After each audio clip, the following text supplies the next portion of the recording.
Do not FOMO.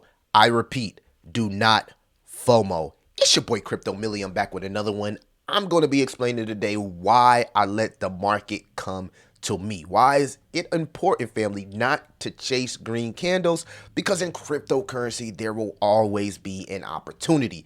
So if you like rants like this about crypto, make sure that you guys like, subscribe, hit that notification bell. Consider checking the links in the description and keep your favorite crypto and door-to-door entrepreneur inside the algorithms. Let's get straight into it. So we got 134 days until the Bitcoin halving cycle. Views have been up. New people are coming into crypto. New money is coming into crypto. And we just recently seen Bitcoin, yes, family, Bitcoin hit the heights of 42K. So now we're starting to see altcoins run. Now, people want to buy altcoins, but they don't want to feel like they're buying the top. People don't want to buy crypto because they feel like Bitcoin is going back to 7K. So we got to talk about why you shouldn't have FOMO, but you still should have some skin in the game if you are on the sidelines. All right. So salute to the stream yesterday. We was lit. 134 days until the next Bitcoin halving cycle. Now, taking a look at the sentiment here, you can see, family, right now the crowd sentiment is a little bit, in the greed type of level. I think the fear and greed level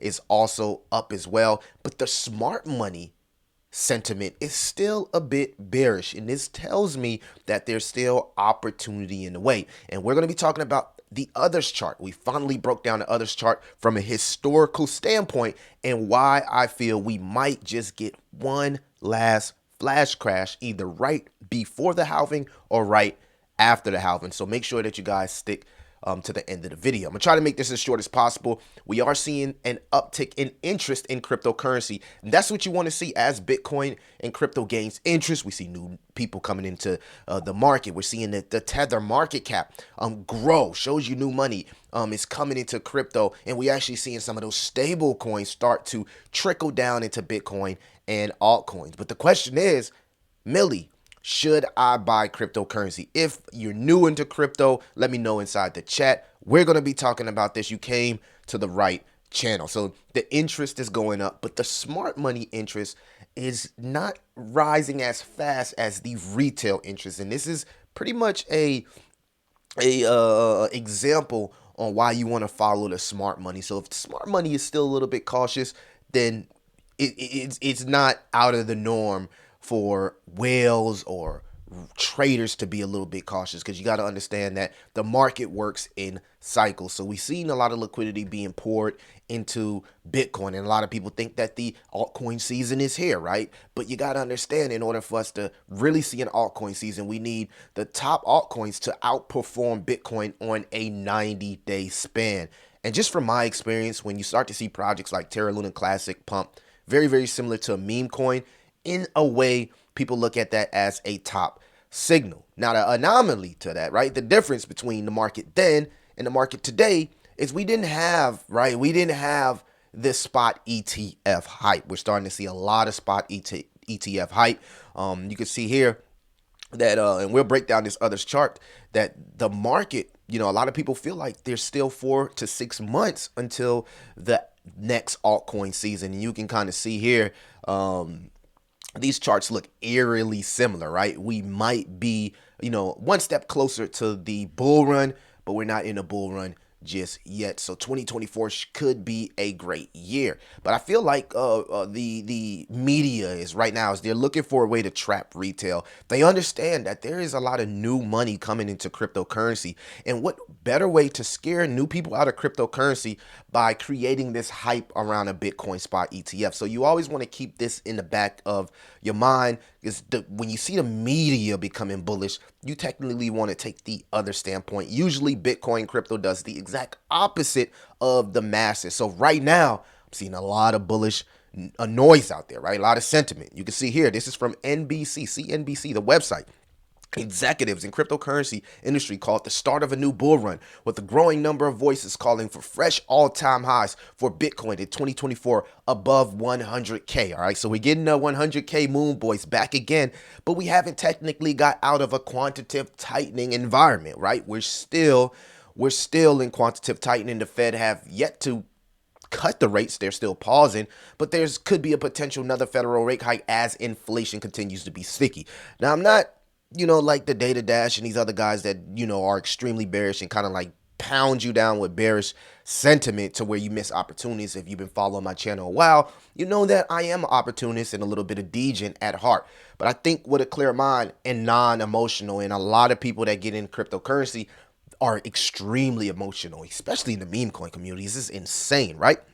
So, excitement around Bitcoin ETF being approved in the US next year, as well as the Bitcoin halving, is fueling a rally in cryptocurrencies. But we have yet, right, family? We have yet to see the spot ETF. Keep that in mind. Many commentators also see the conclusion of FTX case and the Binance settlement with US Department of Justice as a resolution of two outstanding issues that were plagued during the market. Yet, there still hasn't really closed the door to Binance yet. It's been talk of closing the door to Binance, but we really didn't see the capitulation from Binance, which also that is in the back of my mind. Capitulation of Binance. The Fed selling off their Bitcoin from Silk Road, right? Just trapping as much liquidity from new retail in the market in hopes to scare people in the market to make crypto again look like a scam. So this is kind of like mental fuckery, right? This is what they do. They play games with us, right? To make us feel like I'm just totally done with crypto. So my opinion, I think that this is a psyop to get you mentally exhausted with crypto, which would put you again in that if you look at the cycles, how it works, right? Disbelief, right? This is why a lot of people feel like we're in the disbelief portion of the cycle. And we also got to understand how much liquidity could pour into Bitcoin if we do get the Bitcoin spot ETF. So even though we haven't gotten it, another reason why I would at least have some skin in the game, and of course this is not financial advice, because maybe we possibly get a Bitcoin spot ETF approval in January, right? And check this out. So these are the numbers. They say there's a number of useful back of the envelope calculations that can be used to access the impact of an approval. The easiest approach is to add up all the assets under management of the large institutional investors applying for these spot Bitcoin ETFs and apply a factor to say 1% of that number. That tells you how much money might be flowing into Bitcoin. So right now, the allocation of all of these entities come around to 5 trillion in assets. And if they just allocate 1% of their portfolio under the management to Bitcoin, that will result in a new influx of $50 billion in Bitcoin. But wait, there's more.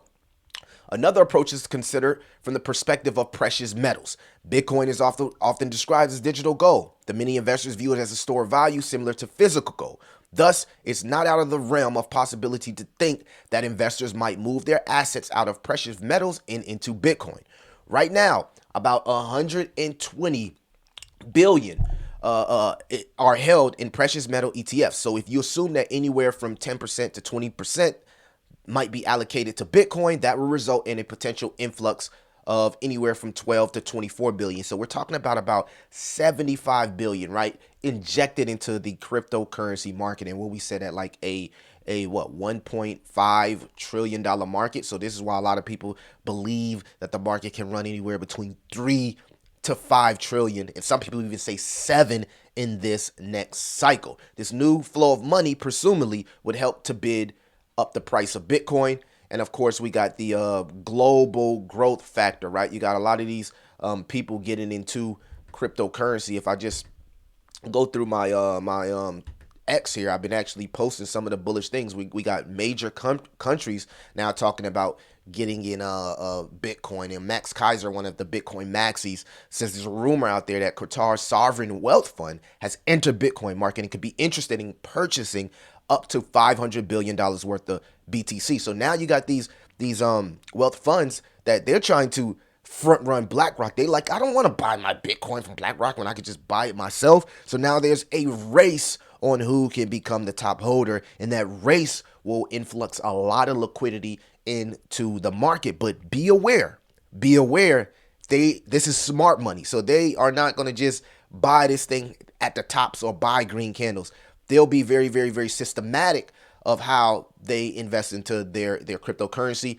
And you can see here even from the adoption standpoint, and this has been updated since November 14th, you can see even more women are starting to get into crypto. So we're seeing massive adoption throughout the space, not just countries. We're talking about genders, different genders, Gen Z, different age groups. So the interest in all is starting to pick up on crypto, right? So a lot of people have been asking, well, Millie, all this interest coming in crypto, why are my micro caps not pumping? Why are my small caps not pumping? They're not pumping like Bitcoin. Well, there's a path to an altcoin season, right?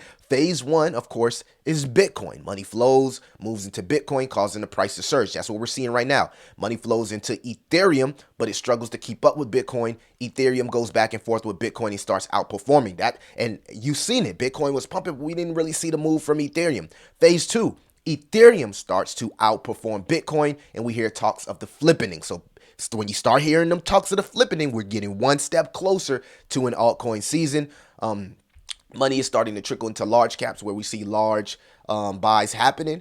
Phase three is the large caps. Ethereum has been outperforming Bitcoin, and large caps are going parabolic. So that's what we want to start to see. We want to hear that talk of the flippening, because once we start to hear that talk of the flippening, that's the next phase. Right now, we're in phase one. We are looking for the phase overlap into phase two. Phase three, large caps. Regardless of the market cap, some altcoins with strong fundamentals are having pumps. But this is what we're all waiting for, right? Phase four, baby. Phase four. Large caps have gone fully vertical, and we're seeing blow off tops, right? A lot of that profits will roll into mid caps. Low caps, micro caps all tend to pump around the same time. Large caps have been outperforming Bitcoin and Ethereum. It seems every coin is going parabolic regardless of the fundamentals. This is going to get crazy. So gaming, AI, all of the narratives, GambleFi, memes, right, are everywhere. Everyone is super excited. So you know when the meme season comes around, that's the top. That's the top signal. That's the last, hoop hurrah until the bear market starts in. You got to think about it. Why would we be in a bull run this quick, right? If the bear market just ended, right? Or the accumulation stage just started. If we got in a bull run quick, then that means in about a year or 2 years, we're back in the bear market. So that's why some people think the bull run will start in 2025. But we mapped it out here. We mapped it out here on the total crypto others chart here, family. And I want to point out what I'm seeing from a historical standpoint. This chart blew my mind. All right. So let's get into it. You can see we are overbought here on the weekly, but no telling how long we can hang up out here on the weekly. I mean, if we just do the date range, last time we were overbought on the weekly, we hung up here for about 100 days. Right now, about 70, let's say 77 days. If we do that again, we are probably how many days in overbought? 30 days. So maybe we get another month or so of just nice movement from altcoins, which would be nice. We have seen the tether dominance capitulate, but check this out, right? So this was the previous halving cycle right here, right? And we kind of like seen the same things. I actually want to zoom this in for you guys. If we go here and just kind of like spread this out, you can see that we've seen a huge rally, right before the halving cycle. Then we dumped about 69%. Excuse me. This rally lasted around 63 days. You can see right here, right now, since we started the rally right around here. Based on history, this rally, if it just goes anywhere close to what we just seen, right? This rally could end in 63 days, which would put us around either December 18th or December 23rd, which would be the blow off top in the others chart, right? That's when we'll start to see the trickle down, maybe a 69% drop. But what absolutely blew my mind here was the fact that this drop correlates with the support that we have down here at about $40 billion. Now, this is the others chart. This is excluding top 10 dominant alts. This is the true altcoin season that we're trying to map out here, right? So a 69% fall, similar to what we've seen right here, will put us literally, family, right here at the support of the last start of the bull run, which is crazy, right? Now, how long did we trade sideways until the halving cycle, right? That was the next question, right? So if we take it, we don't really need to know, but I'll just, for the sake of the video, if we take and we just go right here, We traded sideways for about 77 days going into the halving cycle. Halving cycle, again, could put us right around April 24th, right? But the next question people wanted to know, and I want to actually remove this right here, is after the halving cycle, how long did it take before we started the official bull run? Well, I mapped it out here from history, right? So since the last halving cycle, right, it took us about 224 days before we started the parabolic run. Now, I've done this before on the total 3 chart, but I've never done it on the others chart.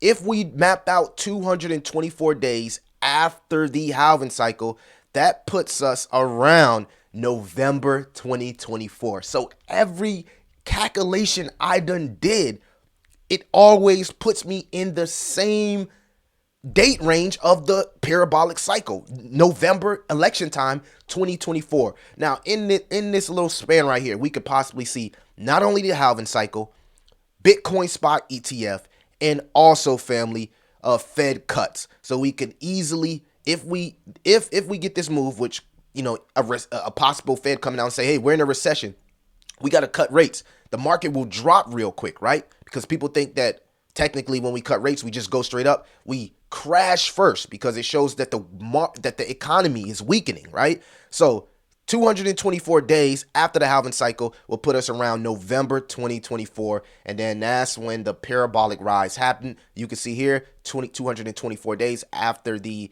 halving cycle, we've seen a parabolic move from altcoins, right? This was the true altcoin season. This is what you want to see. Straight up, right? You want to see straight up action, right? Straight up action, right? And it happened 224 days after the halving cycle. If we did this, just everything is just based off history right now. I'm not saying that this is etched in stone, but I'm giving you an example to put this in the back of your mind so people don't go FOMO, like we're going straight up. Crypto goes up and down, so you got to understand how these cycles work. They trap you, right? They want you to believe that we're in a bull cycle before they flush out the last little bit of profits before the halving cycle, giving smart money an opportunity to get in at the best price available, right? This is insane. That 69% drop would put us right at the support of the last bull run for the others altcoin chart. And then, family, we pretty much trade sideways. Maybe we have a rally here, there, but nothing too crazy. 224 days after the halving cycle, parabolic run, November 2024. Y'all let me know what y'all think, man. Do y'all think that, will history repeat itself? I'd like to know everybody's opinion. This chart literally blew my mind. You can see the huge double bottom here. This chart literally, man, and this is the others. This is excluding stables, Dogecoin, all of the top 10 stuff. These are the true altcoins, right? The true altcoin season. But this chart blew my mind. I don't know. This chart blew my mind. Y'all let me know what y'all think, man. It's your boy Crypto Millie. I'll see you in the next one.